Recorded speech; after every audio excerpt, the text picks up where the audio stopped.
All right, everybody, Touchstone Showcase Summer Series, joined here today by Nick Nardone and also with Shant Banosian, the #1 loan officer in the country. Welcome, Shant. Good morning. Good morning. This is awesome. This is, I think, the 4th episode that we've done on video. So, they've been a big hit. And I don't know if you are aware of this, Shant, but there's been studies that have come out, 92% of first-time home buyers, their first place they look is YouTube. No kidding.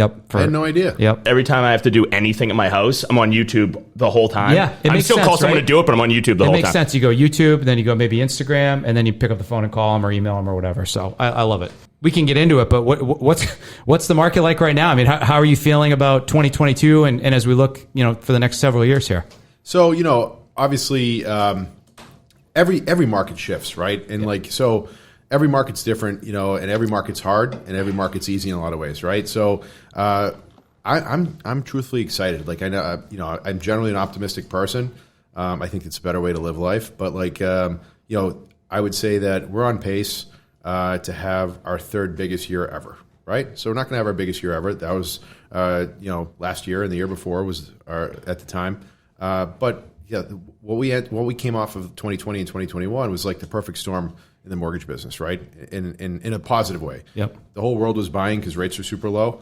And then on top of that, every single client ever, or anybody that had a mortgage was in the money, if you want to call it, to refinance. Yes. A lot of cases, 2, 3, or 4 times over the course of that time. Yeah. Right? So those are amazing. It was impossible for it to last ever. Obviously, it's shifted a little bit more dramatically this year in terms of rates going up at record pace, inflation, all these headwinds, right? But the positive side, why I'm optimistic, is that what's happening is now that there's a ton more inventory coming on the market, right? And ultimately, in this business, whether you're a buyer, whether you're a real estate agent, whether you're in the mortgage business, like inventory creates opportunity, right? And it creates more opportunity for transactions. The challenge is the first half of the year was there wasn't enough inventory, so everybody's fighting over the same houses. More people are losing than winning, and there's not enough business to go around when there's no houses for sale. There's going to be a ton of houses for sale the second half of the year. Our economy's good. Interest rates, they're not as good as they were in 2020 and 2021, but we're also in a global pandemic and there was stimulus. They're still historically amazing. So there's a lot of positive things. So I think the second half of the year, people are going to be a little bit more adjusted to the shift we've gone through and are going to be ready to rock and roll. So I think we're going to have a much better second half of the year than a lot of people are saying. And I think by my prediction for 2023 is that stock market will have recovered from some of the losses that we've seen. I think interest rates will probably start coming down towards the end of 2023 into 2024. I'm predicting, and I'm hoping for the biggest refi wave we've ever seen by 2024. I love it. Can we just pause? I love that. Yeah, that From your lips to God's ears. Thank you. Yeah. That could really happen. I mean, that's not even a stretch of a story because when you look at the graph, it's like low, and then spikes really high, and it's completely foreseeable that we could see rates in the 4s again in the near future, and then we're refinancing everybody. Everybody. Every single time rates have gone up due to inflation, the Fed's raising rates right now to curb inflation. Well, What's going to happen is once they do that, ultimately it will lead to a slowdown. We'll enter some sort of recessionary type environment.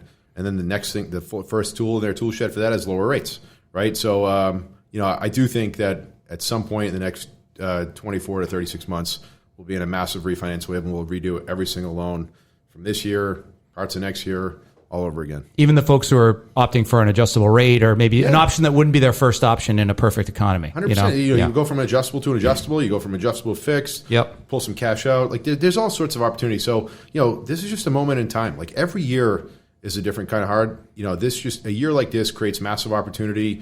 I think there'll be some consolidation in our businesses. I think that the people that really step up this year and show up and focus on execution, communication, service level, speed, I think those are the people that are going to shine. The people that get frozen and paralyzed by kind of a changing market won't be in the business anymore. Yeah, very well said. Congratulations on being licensed in all 50 states. Yeah. I know that's not an easy thing to do. So great work to you. It was super important to us. I think I'm so glad we did it as we were able to stay in touch with so many people all across the country. We did mortgages for purchases and refinances all over the country. As our business has grown, we don't want to lose touch with anybody no matter where they are. We don't want to say no to any type of referral. And it's amazing. We did way more business in all these other states than I thought we'd ever do.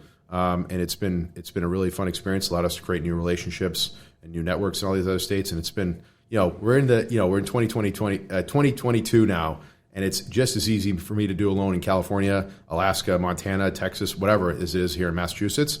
So what's been cool to see is our systems, our processes execute in those markets and really wow some people and impress some people and have more business come in. And is that client pool all generated from a past Mass or New England client that either referred you or is now buying somewhere around the country? Generally speaking, yeah, because that's where home base is for us. But like those people have relatives and friends all over the country.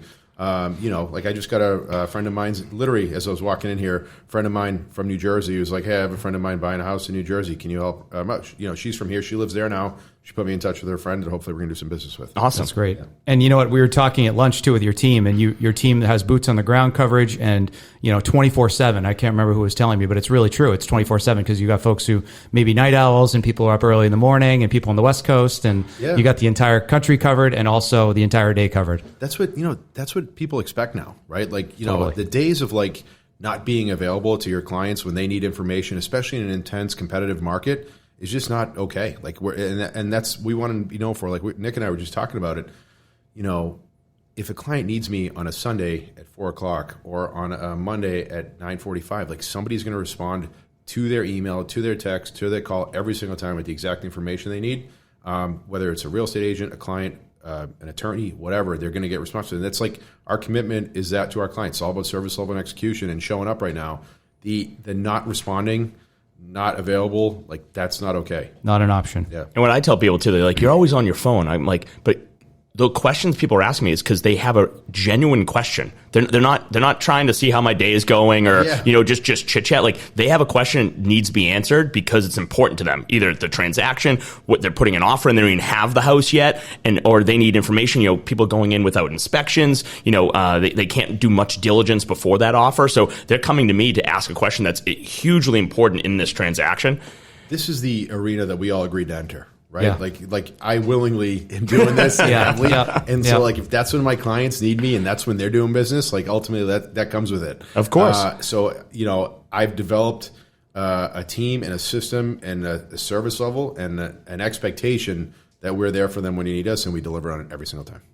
Shant, earlier this spring, you shared the hottest markets based on bidding wars, with Texas coming in number 1, Massachusetts at number 7, which is interesting.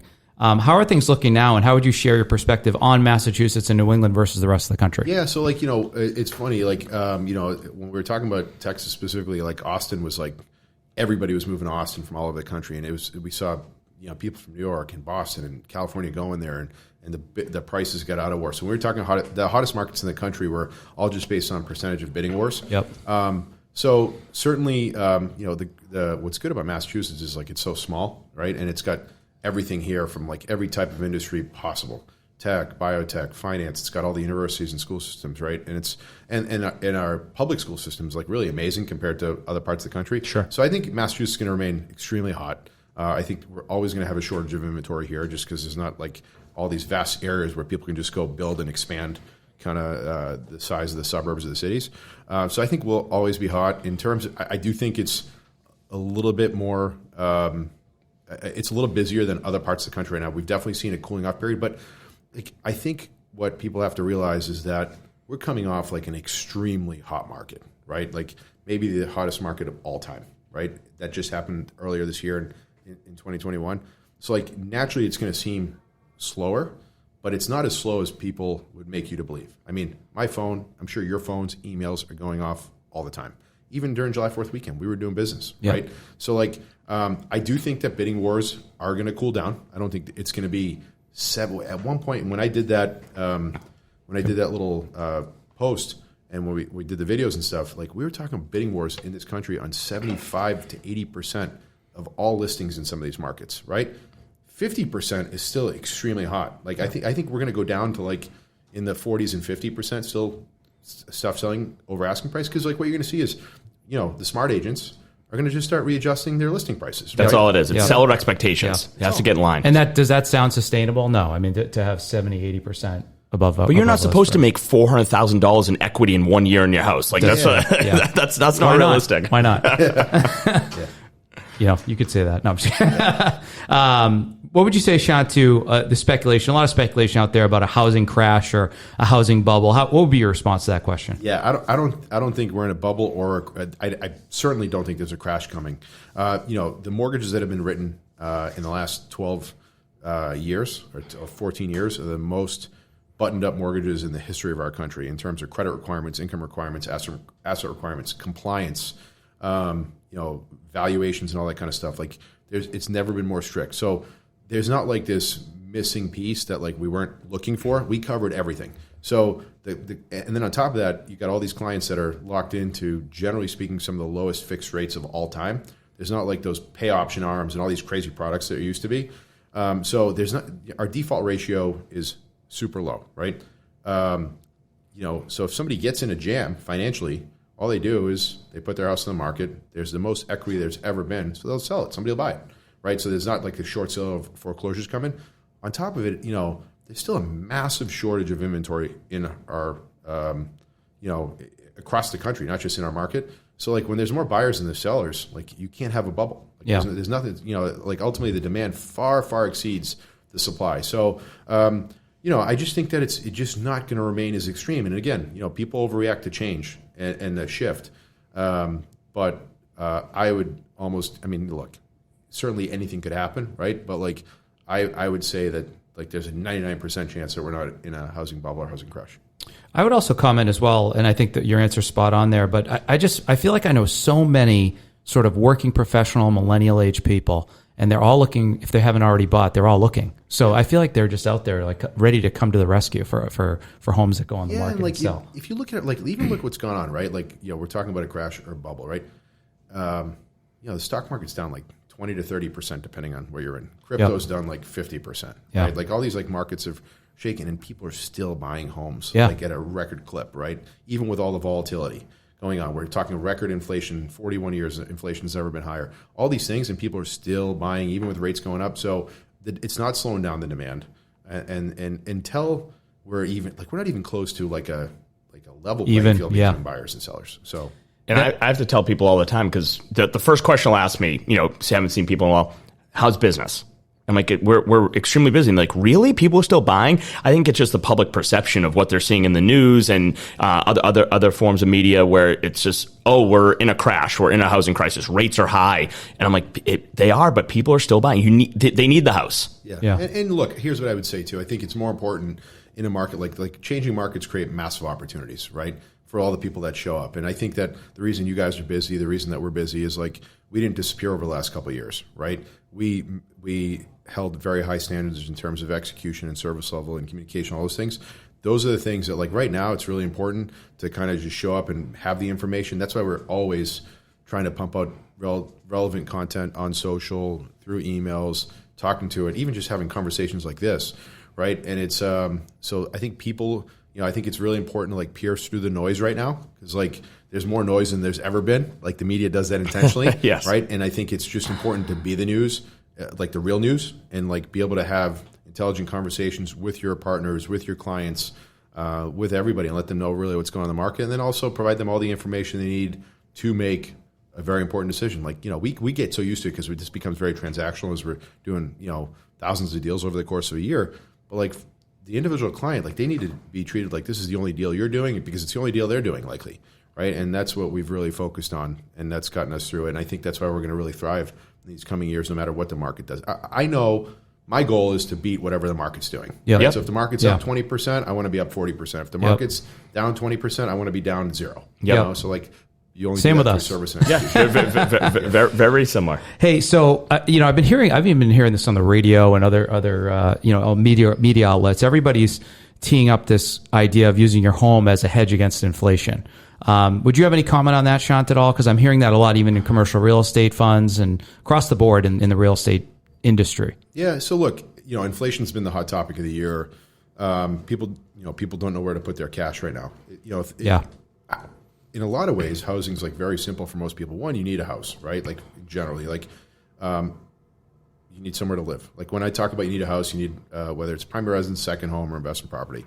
The cool part about the second home and investment property market is like it's probably never been more easy based on certain technologies, Airbnbs, VRBOs, the way people are looking for properties. to generate revenue and appreciate there. There's all the tax benefits, in terms of mortgage interest write-offs and all that kind of stuff for savings, through principal payments, home equity appreciation. But, people don't know where to put their cash. Do I put it in the stock market? It's down 20 or 30%. Some people say there's more room to go up there. Do I put it in crypto? I don't know. That seems pretty scary right now too. Although, who knows? Probably recover, right? But with housing, it's simple. It's like, 1, you have a place to live. 2, you pay principal. 3, you get your interest right off, and hopefully over the course of time, it's proven commodity that it appreciates, and generally appreciates, more than or at the same rate of inflation. And the other cool part, I'm a landlord, right? My rents are all I'm seeing what's happening in inflation. I'm raising my rents accordingly. Yeah, and people are paying it. Yeah, and people are paying it because there's a rental shortage too. So, it's always proven historically over the course of time that it does well in times of inflation. It's a lot of times people even think of recession as there's a recession coming, housing's going to crash. That's only happened one time going back to 1960. And we know why. Yeah. Well, it was subprime mortgages, Yep. right? And that was but the only recession when our housing didn't perform well is the recession that was caused by the housing crash, right? So generally speaking, housing does amazing in a turbulent environment because it's it's simple, it's easy in the sense that it just makes sense to most people, and it's probably the most important need they have. Shifting gears a bit, Shant, we've seen your recent rebrand of the pre-commitment program. Now it's called Power Bid, which allows your teams to close in 8 days. Yeah. Could you tell us more about that program? Yeah, so many things. One, the necessity for that was how can we add more value? I believe that it's a foregone conclusion that when you talk to me and my team, that we should offer super competitive pricing, unlimited amount of products. I'm in the mortgage business. I should be able to have the best pricing and best products. That's what you get when you come to me. But how can I really add value? Well, now it's in a market like this over the last couple of years, I want to be a difference maker in terms of helping you get your offer accepted. How can I make your offer stand out? So with Power Bid, it's ultimately we are underwriting all the files up front, right? And we want our clients to know that they can present that as something with their offer that, hey, I'm fully underwritten. I look and feel like cash because there's nothing that can go wrong because the bank's already signed off on everything but the appraisal, right? But my mortgage company can get the appraiser out there tomorrow or the next day. So, although we need one, we'll have it back in a week, right? Or faster.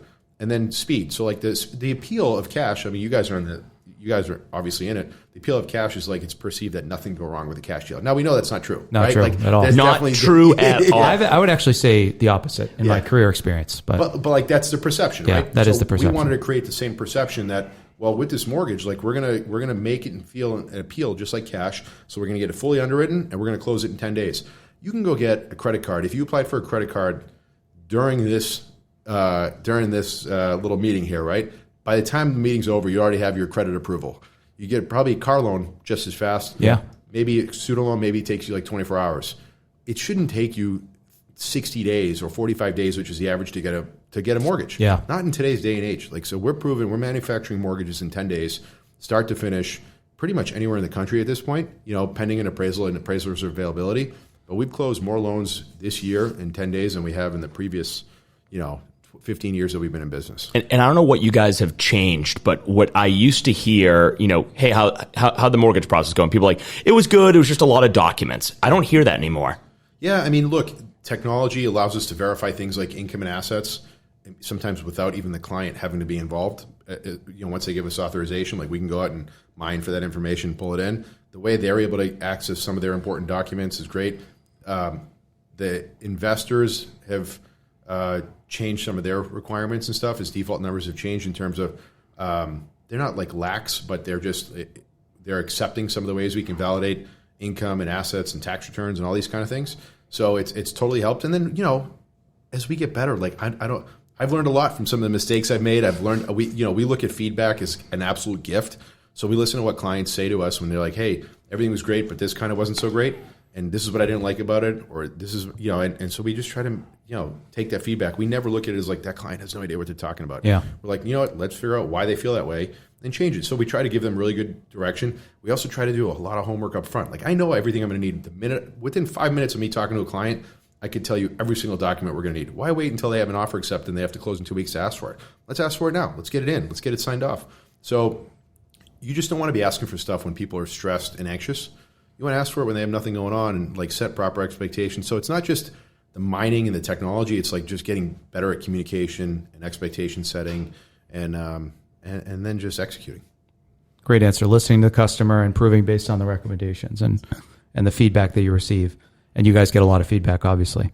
How does Team Shant Banosian operate differently post-pandemic or the true height of it? One pivot seems to be your Accelerate webinar series, which many of us participated in. But what are some other things that the team sort of shifted post-pandemic? Yeah, I mean, we totally embraced just new ways to communicate with clients. Like, clients almost never come into the office anymore. Yeah. It's not because we don't allow them. We're here. Everybody's here, right? Like, but they don't want to come in anymore. They just want, what a client wants is like the simplest and easiest transaction they can possibly have. So we're utilizing, we're just trying to be more proactive, less like utilizing things like email, text, video, all that kind of stuff. I think we did a really great job on social in terms of engaging and providing content. The Accelerate series is one of them. We do webinars all year round where we're trying to provide valuable content to our clients and all our clients. So it's clients to us are our partners that refer us business, our end users that actually get the mortgages, our partners like you guys. So like anybody that's involved in the process where you can just put out relevant content. And so we just really wanted to step up. And I think there was a massive void in terms of like information. I think a lot of people are sick of the news and don't want to because they know it's like so negative and like just like there's an ulterior motive, right? Like they just want eyes, right? And clickbait. Whereas like we just want to provide factual information they can use when it comes to, we try to focus on housing, mortgage, real estate. And then we try to do a ton of fun stuff around social, gatherings of whether it's through charities, like St Jude Children's Hospital, Souls for Souls, Greater Boston Food Bank. We try to get, through the Guaranteed Rate Foundation in terms of just like raising awareness and raising money for good and getting people involved in that, and that's been fun too, because people are looking for ways to just interact with people. Now, we've kept a lot of that stuff going, and then frankly, there's some stuff that we're going back to, like for a while, like, I think people, miss face-to-face interaction, belly-to-belly with people. Like, we're getting back out there again. And, like, we, the minute we could kind of get out there and keep everybody's comfortable, we're doing all the fun stuff in terms of, like, events and, like, lunches and dinners and lunch and learns and, like, just getting – and, like, whenever a client wants to come in, I'm like, sure, come in, But so there's some stuff that people miss that we're going back to that I think is really important. It's just natural in human nature. Shant, great answers all around. And you hit on both of these next few questions. I want to just tap in a bit further on them. Your team is highly engaged in yourself as well and active on social media. What are you trying to accomplish with that? Even you've been taking some risks on TikTok and Reels and everything else. Could you tell us a bit more about the strategy and goals on social right now? Yeah. So look, I think that I would say, when I think of social, what I want to accomplish is like I want to educate, demonstrate, and inform, right? And so we try to provide valuable content that people will consume. On top of that, I think what we're trying to do is build trust. Like people do business with people they trust and like. Sure. I can't tell you how many times I walk into a room or meet somebody and they feel like they know me already because they've been watching our stuff. I had an Uber driver pick me up the other day and literally for here in the office. And he's like, I've been watching your stuff forever. And I can't tell you how many times I walk in somewhere and like people are consuming this information. So I think it's really important that you're consistent with it. But really what I'm trying to accomplish is provide information out there so people like and trust us. And like you were saying about YouTube earlier when we first started this, I think you said 92% of people on YouTube. I think it's naive to think that, people are making their decisions based on the way they used to. Like back in the day, you'd go look for a house, you'd go on like the Boston Globe. Yeah. You look at listings. Maybe 10 years ago you went on, or even like 5 years ago, you went on Google, right? It'd be like, you look for stuff there. Now, people aren't necessarily going on Google to search for mortgage lender. They're going on YouTube. They're going on TikTok. They're going on Instagram. They're looking on Facebook. And then they're watching that stuff in some cases for months, weeks, years before they even reach out to you. But then the minute they have that need, they're like, I'm watching that mortgage guy for quite some time. I'm going to call him. And then I think it's also important to become very personal on there. I think there's important to be funny, I think those reels are like those reels where some of those people are trying to like mimic like what other people are saying, and like that shit's hard. Yeah, it is. So all the credit in the world to the people that are like nail those things. I'm like more impressed by that than some of the stuff. Some of the like hopping on the trends. I can't figure that stuff out. Yeah, it's hard. Terrible. Yeah. So and to get one that actually takes off it feels like it's impossible. I'm the worst. Talking to the wrong guy. I'm the worst. You're like pointing at things and saying things. I am the absolute worst. I would need a team of people to pull off one TikTok. Yeah. So it's, I don't know. So that's what it is. Like, and then on top of that, I think it's important that you set yourself up as somebody who's a subject matter expert, right? So like educate, demonstrate, and inform is what I'm trying to do. I think trust and like is what the goal I'm trying to have out of it. And then just establish myself as somebody with credibility. And it's working, Sean. I mean, you're constantly featured in a ton of national publications. I feel like consistently throughout the year. Yeah, they're calling up for comment. That stuff's important. Yeah. I think people want to work with people that are confident, that are knowledgeable, that are successful. I mean, there's a reason. Like we try not to lead with like, hey, we're number one this or number one that, but we're certainly proud of it. Yeah. Right. Like, but and I think people care. It's like because it shows that we're experienced and we're credible. And then you also touched on the St Jude Walk Run. It's a big event coming up and a big initiative for the team. If people are listening or watching want to get involved with the walk, what's the best way for them to do that? So we'll post some. We're always posting content. So I'd say go to all our social media, whether it's our Facebook, LinkedIn, or Instagram. We're going to be putting a ton of content out there over literally starting, like we've already started, but over the course of the next couple of weeks. So if we could list all our different social media platforms on here as a part of this, or people can go check it out, they'll be able to find all that information. But we raise so much money. St. Jude Children's Hospital, is a amazing place in terms of what they do for the families at kind of maybe the lowest point possible for somebody in terms of like a child with cancer, and they share all their information. They share all their research. I don't even know how they do it. Like it seems like people don't have a bill for food, lodging, medicine, and they're the ones who are making the most advances. It's crazy. It's an amazing place.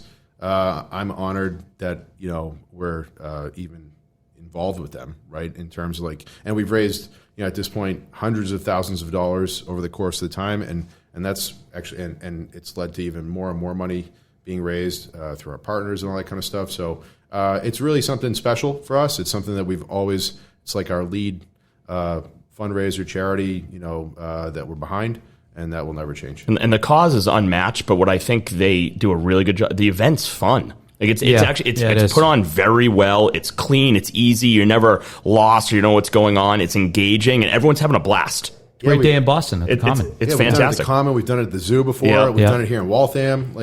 So we'll see where we're going to do it this year. I just got a couple quick questions to wrap up, Shant. But this is great. I'm having fun. All right, good. Favorite guilty pleasure for Shant Banosian? What is it? Oh man, favorite guilty. You got to be giving an honest answer here too. Yeah, I mean ice cream. Ice cream after 10 p.m. Ice cream alone after 10 p.m. with a good sport or movie on. Favorite ice cream? What is it? Right now it's coconut almond joy from Somerset Creamery in the Cape. Sounds we'll give amazing. them a shout out. That sounds good. Yeah. So I've noticed ice cream prices, they really vary dramatically, particularly on the Cape. It's like one place is $25, the next place is $50 for a family. I feel like I'm spending $30 every time I go to an ice cream spot. Yeah. Yeah. I mean, my ice cream budget's pretty big in the summer. I got 2 little girls, so and they all like ice cream just as much as I do. Yeah. That's great. And a wife, 4 girls. So biggest pet peeve, personally or professionally? Biggest pet peeve professionally is certainly just people who don't return phone calls, or who are just non-responsive. I can't tell you how many loans that I pick up every single day from people that are just I've been trying to reach somebody else at this place or that place. You're the only one that's getting back to me. It's mind blowing. Yeah. And then personally, one of those people that just know everything. Yeah. You'll talk to somebody that me all the time. Somebody will tell me all about loans. That's I've never had a mortgage before. Just the subject matters expert in everything. How about last TV show that you binge watched? Oh, Yellowstone. Oh, good fan. Fantastic. 2 years late or 3 years late. Yeah, I had COVID over Christmas and New Year's, I think, like a lot of people. Yep. And I watched 4 seasons of Yellowstone in 4 days. It was epic. Yeah, it was epic. Now, see, I like the binge. My wife hates it. I won't let her watch one episode until the season's done so we can watch it all together. I hate waiting the week. So I think that the best way to do it is watch it all at once. I can't. I actually, it's, the other one, I'll throw it a shout out now. I just watched We Crashed. Oh, that was awesome. It was awesome. So I just watched that in like a day. Is that the WeWork one? Yeah, that's the WeWork one. It was awesome. So I actually just did, that was, Yellowstone was a legendary binge because it was like over 4 straight days, which I haven't done like since college, I feel like. But We Crashed was a quick 1 to 2 day thing. And Shant, as a leader, as an industry leader, were you watching this thinking like, wow, I can't believe what he was able to pull off and how he handled it, just the story. And from all accounts, it seems like it's close to reality. Yeah, like, it's funny because once I watched it, I started reading a ton about it. I started watching like the real life interviews. Oh, yeah. Kind of stuff. Yeah, same. I did the same thing. And it's, there's a lot of things that like, I've read a lot. I love to read. I love reading about like those type of things, whether it was like. It's a real story. Yeah, like, whether it was Uber, whether it was WeWork, whether it was, what Apple, all these places. Like, I love the stories.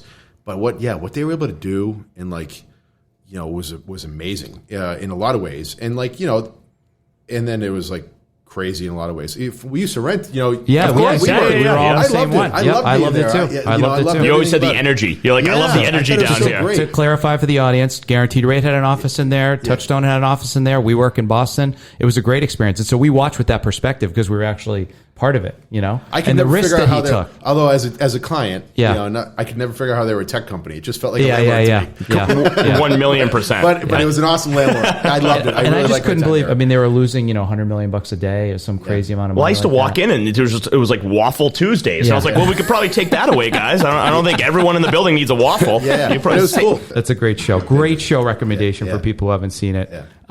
This is a good one for you too, Shant. If you could eat one meal for the rest of your life, what would it be? Ooh, one meal. You got to survive, so think about that. Can't be ice cream. I was like literally, I was ice cream. I think I'd go with like some form of like omelet. Like I'm a huge breakfast guy. I love eggs. I eat eggs almost every single morning. Omelet's a great choice. Like I could survive on omelets 3 times a day. Yep, I like that. It's not that fancy, but like that's what it would be. And you could really spice that up with any number of things to accommodate breakfast, lunch, and dinner. I could survive on like some sort of steak and. I was gonna say I'm probably like steak tips and rice. I eat that every night. Survive on that too. I got one thing. So last time we were here, we did some event. I think we brought lunch, but Shant got me on the earpiece. So he used to be on the phone all the time. So I had 3 of these like jawbone earpiece things, and I loved them. Yeah. Now I'm on the AirPods. So what have whether it be tech or something that you're doing, because you're a busy guy, but you never seem stressed. So what have you found that helps you deal with your day better or your clients better? So honestly, it has nothing to do with tech. Yeah. It's purely about like kind of just like how I start my day, right? Like my routine. It's probably something that over the last like 2 years I've totally like. I take it super seriously. So I start my day every single day pretty much the same way. And it totally has helped me with stress, physically, emotionally, everything. First thing I do, I wake up in the mornings. I'm generally a super early morning person. So every day I'm up about 4 o'clock or 4:15. I love the silence of the morning. I tend to meditate for like 10 to 15 minutes every single day. I use like the Headspace app. Right now it's become so part of my routine that I can just do it without even an app. I read. I try to read about 10 to 15 pages almost every single day. And then I work out. And if I do those 3 things, I tend to, it just kind of like centers me. I got my energy flowing. My vibe's good. And then, what it also allows me to do is like I'm home by like 6:30 in the morning and I've gotten all that stuff done already. I've probably even cranked out some emails before then. So that allows me to kind of hang out with my kids, feel connected with them, my wife, drop them off to school. And then I'm off at 8. So like that morning launch for me is super important. And then the sleep piece. I used to be one of those like night owls. Yeah. And now I'm like, and I don't sleep a ton. Like I get like, 6, maybe 7 hours. But I just pay more attention to that and just like, what I'm putting in my body. So like it's not a tech piece. It's more just like how I kind of start my day and attack it. It's smart because if I have an off day, it's because that routine is off somehow. And it could just be we try to give good service. Like it could be a 6 a.m. closing. Like I'll do it, but it just throws my day off completely. I'm out of my element. Yeah, the last couple of years were like there were so many challenges, right? Like all our businesses like doubled overnight in 2020 and 2021, maybe tripled in some cases, right? And then this year there's been another big shift, right? And like I feel like I'm just way more balanced and centered, and the energy is just good, and like you can just deal with stuff better if you got all those things going on. If at the end of the day all I did was work and didn't do any of those things, I'm just not as good for everybody around me. I'm not as good for my team here at home. Not as good for my team. My team here at work, or my team at home with my wife and my kids or my friends. So I feel like I'm just like a better person and less stressed and less anxious when I'm doing that stuff. And like I just got way more energy. Like I can handle everything better. So and what are you reading in the morning? So I tend to read. Almost everything is like either business related. It's in it like how to improve my business, learning about really successful people. Like I love reading about business builders, or not just business builders, like world builders, right? Or just like self improvement stuff, like how to just mindset, leadership, anything, like anything that's like just making me better for those around me. It's great. I love that. What a great way to end. So thank you again, Shant. We really appreciate it. You're welcome. Thank you for listening to the Touchstone Showcase.